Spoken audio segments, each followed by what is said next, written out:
కన్నప్ప చిత్రం ఊహకి అందనంత గొప్ప చిత్రంగా అనేక రకాలుగా అర్జునుడి దగ్గర నుంచి మొదలు పెడితే మధ్యలో వచ్చినటువంటి అనేక మజిలీలు ఈ సినిమాని ఆద్యంతం ఇంట్రెస్టింగ్గా గొప్పగా తీసినటువంటి మోహన్ బాబు గారికి ముందుగా నా అభినందనలు.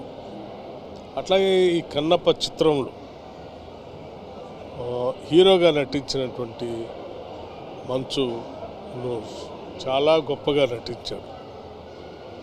అతను క్లైమాక్స్ కూడా అద్భుతంగా తీశారు. ఈ సినిమా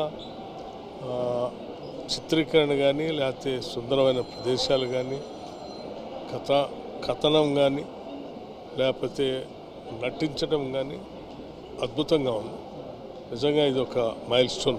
కన్నప్ప చిత్రం చూసినాక నిజంగా తెలుగు చిత్ర పరిశ్రమలో చాలా రోజుల తర్వాత ఇలాంటి సినిమా రావడం, ముఖ్యంగా ప్రఖ్యాత నటుడు మోహన్ బాబు వారి సారథ్యంలో మంచు విష్ణు గారు హీరోగా, అలాగే కొన్ని పాత్రల్లో ప్రముఖ హీరోలు అక్షయ్ కుమార్ కానీ, మోహన్ లాల్ గారు కానీ, ప్రభాస్ గారు కానీ వీళ్ళందరినీ తీసుకొచ్చి ఒక మంచి సినిమా నిర్మించి ఈరోజు శివభక్తులకే కాదు అందరికి కూడా పరవశించిపోయే విధంగా రావడం, నేను మా డిప్యూటీ సీఎం గారు అలాగే పొన్నంరావు ముగ్గురు మినిస్టర్లను కలిసి రావడం, మా డిప్యూటీ సీఎం గారు ఆధ్వర్యంలో చిత్ర పరిశ్రమకు, తెలుగు చిత్ర పరిశ్రమకు సినిమాటోగ్రఫీ మినిస్టర్గా మీరు ప్రముఖ దర్శకులు అందరూ కూడా ఇలాంటి సినిమాలు కొన్ని అప్పుడప్పుడు తీస్తుండాలి.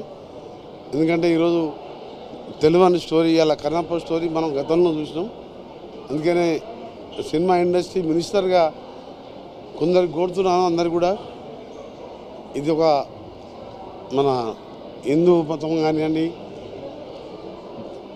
శివుడు కానివ్వండి, ప్రముఖ దేవాలకు సంబంధించి కొన్ని సినిమాలు వస్తే తెలుగు పిల్లలకి, ఈ యువకులకు కూడా తెలిసే అవకాశం ఉంటుంది. కాబట్టి మరొకసారి చిత్రం యూనిట్కి అభినందనలు.